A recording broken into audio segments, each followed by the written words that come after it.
نا با میم فا اور واو، یہ 4 حروف جو حروف شفویہ کے اندر آتے ہیں، میم اور با اسی کیٹیگری میں ہے۔ تو یہاں پر آپ دیکھیں گے پہلے کے اوپر پیش ہے، بعد والے کے اوپر زبر ہے، تو اس صورت میں بھی قرآن میں ادغام نہیں ہوگا۔ خلق کل، اب دیکھیے قاف اور کاف آ گیا، پہلا والا زبر کے ساتھ، بعد والا پیش کے ساتھ۔ حالانکہ یہاں پر آپ دیکھیں گے جب بھی ہم قاف اور کاف کو قرآن میں دیکھتے ہیں، جیسے علم نخلقکم، قاف کے بعد کیا آ گیا؟ کاف آ گیا، تو ہم یہاں پر ادغام کرتے ہیں۔ وہ ہم کیوں کرتے ہیں علم نخلقکم میں؟ کیونکہ وہاں پر قاف آپ کا ساکن ہوتا ہے، علم نخلقکم، ٹھیک۔ لیکن یہاں پر قاف جو ہے خلق کل، تو اب یہاں پر قاف بھی آپ کا متحرک، کاف بھی متحرک، تو ہماری جو ادغام کی شرطیں ہیں، 2 شرطیں، وہ یہاں پر ان 3 مثالوں کے اندر نہیں پائی جاتی۔ اس حوالے سے آپ دیکھیں گے یہاں پر ادغام نہیں ہوگا۔ تو قرآن میں جب یہ چیز آپ دیکھیں گے یہاں پر آپ ادغام نہیں کریں گے۔ کیوں نہیں کریں گے؟ کیونکہ ان میں پہلا حرف ساکن نہیں ہے۔ مثال کے طور پر یہ جو مثال میں نے آپ کو دی جباہہم، یہ آپ کو سورہ توبہ کی آیت نمبر 35 کے اندر ملتا ہے۔ اعوذ باللہ من الشیطان الرجیم، یوم یحمى علیہا فی نار جہنم فتکوی بہا جباہہم وجنوبہم وظہورہم، ٹھیک ہے نا، ھذا ما کنزتم وغیرہ وغیرہ۔ وہ آیت آپ دیکھیں گے، ہمارے پاس یہ آیت کریمہ موجود ہوگی، یہ دیکھیں، دھیان سے دیکھیں، یہ ہے آیت کریمہ، ٹھیک ہے جی، دھیان رکھیں۔ یوم یحمى علیہا فی نار جہنم فتکوی بہا جباہہم، کیا ہے بھائی؟ جباہہم، ٹھیک۔ اس کے بعد دوسری آیت دیکھیں، اللہ یحکم، یہاں پر میں نے یحکم بینکم، اللہ یحکم بینکم، یحکم بینکم۔ اور تیسری مثال میں نے آپ کو یہاں پر دی خلق کل، تو آپ یہاں پر دیکھیں ولد ولم تکن لہ صاحبۃ وخلق کل، وخلق کل۔ تو اب آپ دیکھیں گے ہمارے پاس یہ تینوں مثالیں آ گئیں۔ جب بھی آپ یہ آیات پڑھیں گے تو آپ یہاں پر ادغام بالکل نہیں کریں گے، حالانکہ آپ دیکھ رہے ہیں کہ با ہا ایک ہی شکل کے ہیں۔ تو آپ یہ نہ سمجھیں کہ یہاں پر ادغام مثلین والا قاعدہ ہوگا، بالکل یہاں پر ادغام مثلین نہیں ہوگا۔ آپ کے ذہن میں اگر آ رہا ہوگا حروف کو دیکھنے کے بعد تو آپ نے شرطیں یاد کرنی ہے، پہلا ساکن بعد والا متحرک، یہاں پر وہ چیز نہیں ہو رہی ہے تو ادغام نہیں ہوگا۔ اسی طریقے سے میم اور با ایک ہی کیٹیگری کے ہیں، نکلنے کی جگہ یعنی آلموسٹ سیم ہے، لیکن صفات میں ان میں تھوڑا سا ڈفرنس ہے، تو اب آپ دیکھیں گے یہاں پر بھی ادغام نہیں ہوگا۔ اور قاف اور کاف ان کا مخرج تو قریب ہے، متقاربین ہے، تو یہاں پر بھی آپ کا ادغام نہیں ہوگا۔ تو یہ چیز آپ کو یاد رکھنی ہے۔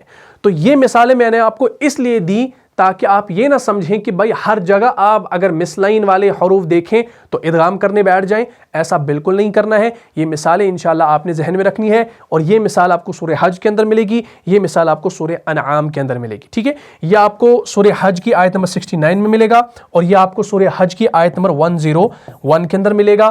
اور اسی طریقے سے یوم یحمى جو ہے یہ بھی آپ کو جو ہے ملتا ہے سورہ توبہ کی آیت نمبر غالباً یوم یحمى علیہا فی النار جہنم، یہ غالباً آیت نمبر 35 ہے، 34-35 سم تھنگ، دیکھ لیجئے گا، ٹھیک ہے۔ تو یہ آیت نمبر اس لیے دیے ہیں تاکہ آپ گھر میں جو ہے قرآن خود کھولیں ویڈیو دیکھتے دیکھتے یا ویڈیو کے بعد، تاکہ آپ کو بہتر طریقے سے یہ چیز سمجھ میں آ جائے۔ تو اب آپ نے سمجھ لیا بھائی ادغام کس طریقے سے ہوگا، کس طریقے سے نہیں ہوگا۔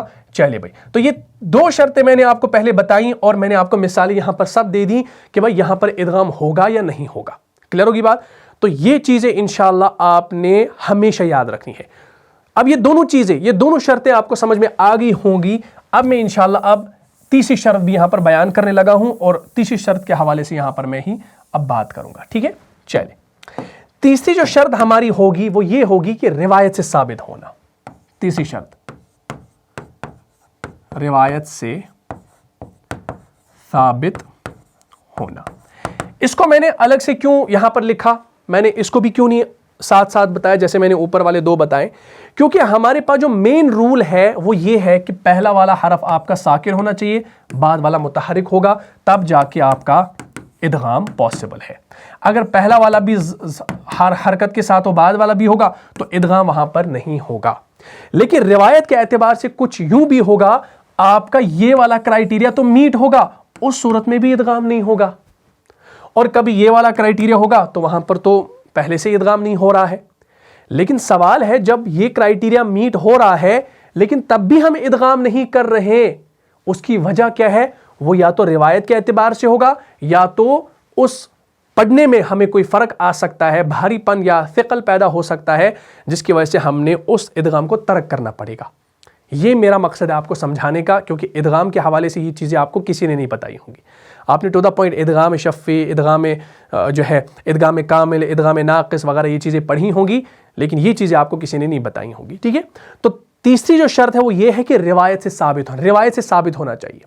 اگر کسی جگہ ادغام کا سبب بھی موجود ہو اور ادغام کی پہلی دو شرطیں بھی موجود ہوں، مگر روایت سے ادغام اگر ثابت نہ ہو تو ادغام نہیں ہوگا۔ اب میں آپ کو مثال دوں گا، ٹھیک ہے؟ اب یہ روایت کے اعتبار سے جو بتا رہا ہوں اس کو سمجھ لیجئے گا، بڑا ہی امپورٹنٹ ٹاپک ہے، اس کو سمجھنے کی کوشش کیجئے گا۔ بعد میں انشاءاللہ آپ مجھے دعائیں دیں گے کہ بھائی ہم نے کہیں کسی ایک بندے سے پڑھا تھا، ایک خدا کے بندے سے پڑھا تھا، تو آج یہ چیزیں ہمیں کام آ رہی ہیں، ٹھیک ہے؟ لیکن ویڈیو کو دیکھیے گا اور شیئر لازمی کیجیے گا۔ روایت سے ثابت ہونا کیا؟ جیسے مثال آپ کو دوں، ہم فیہا، ایک مثال ہے، ہم فیہا، ٹھیک ہے؟ ایک مثال۔ دوسری مثال، ایک اور مثال ہمارے پاس آتی ہے، جیسے سورہ بقرہ کے اندر پہلی مثال آ گئی، والذین کفروا وکذبوا بآیاتنا اولئک اصحاب النار ہم فیہا خالدون، ہم فیہا خالدون، ٹھیک؟ اب یہاں پر آپ دیکھیں گے میم آپ کا، دھیان رکھنا بھائی، دھیان رکھنا، بڑا باریک سا پوائنٹ ہے۔ میم آپ کا ساکن ہے، فا آپ کا متحرک ہے کہ نہیں؟ ہمارا پہلا اور دوسرا جو رول ہے، یعنی جو شرط ہے، وہ یہاں پر آ رہی ہے، ٹھیک؟ میم اور فا جو ہے، یہ دونوں حروف شفویہ ہیں، شفویہ ہے، ہونٹوں سے ادا ہونے والے حروف ہیں، تو یہاں پر ہمارا ادغام ہونا چاہیے تھا، لیکن روایت کے اعتبار سے یہاں پر آپ کا ادغام نہیں ہوتا۔ جب بھی آپ اس آیت کو پڑھیں گے سورہ بقرہ کھول کر، تو آپ پڑھیں گے والذین کفروا وکذبوا بآیاتنا اولئک اصحاب النار ہم فیہا خالدون۔ تو آپ یوں نہیں کریں گے ہم فیہا، آپ ایسے نہیں کریں ہم فیہا۔ اگر آپ ہا کو فا سے ملانے بیٹھے نا تب بھی ادا نہیں ہوگا، نہ یہاں پر آپ ناقص کر سکتے ہیں ادغام کا، نہ آپ کامل کر سکتے ہیں، ٹھیک ہے؟ تو آپ پڑھیں گے ہم فیہا خالدون، ٹھیک ہے؟ اسی طریقے سے سورہ سبائی کی مثال ہمارے پاس آتی ہے، جیسے سورہ سبائی کی آیت نمبر 9 ہے، اعوذ باللہ من الشیطان الرجیم، افلم يروا الى ما بين ايديهم وما خلفهم من السماء والارض ان نشأ نخسف بهم الارض۔ اب دیکھیں یہاں پر مثال آپ کے سامنے، جیسے یہاں پر میں وہ مثال لکھوں گا، پہلے نخسف بہم، با میم اور فا، یہ حروف شفویہ ہے کہ نہیں؟ یہ آپ کے حروف شفویہ ہے۔ تو با میم فا جو ہے نا، ان کا جو مخرج ہے نا، یہ قریب المخرج ہے کہ نہیں ہے؟ آپ نے پڑھا ہے یہ۔ تو اب پہلا والا ساکن، بعد والا متحرک بھی ہے، دونوں شرطیں ہو رہی ہیں، لیکن روایت کے اعتبار سے یہاں پر ادغام آپ کا ثابت نہیں ہے، تو آپ یہاں پر ادغام نہیں کرتے۔ ان نشأ نخسف بهم الارض او نسقط علیہم، ہمارے پاس یہ آیت کریمہ موجود ہے، اس کو بھی انشاءاللہ آپ دیکھ سکتے ہیں۔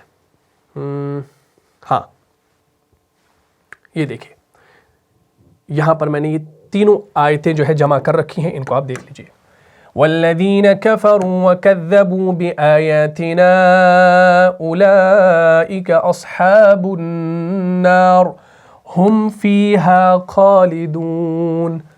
میم ساکن، فا آپ کا متحرک، ادغام نہیں ہوا، روایت سے ثابت ہے، یہاں پر آپ دیکھیں گے یہ آیت کا آدھا ٹکڑا ہے، ٹھیک ہے نا؟ آدھا ٹکڑا جو میں نے پڑھا ہے، آپ یہاں پر دیکھیں، ان نشأ نخسف بہم الارض او نسقط علیہم، تو یہاں پر آپ دیکھیں گے فا ساکن ہے اور با آپ کا متحرک ہے، تو اس صورت میں بھی آپ کا کیا نہیں ہوا؟ ادغام نہیں ہوا، ٹھیک ہے؟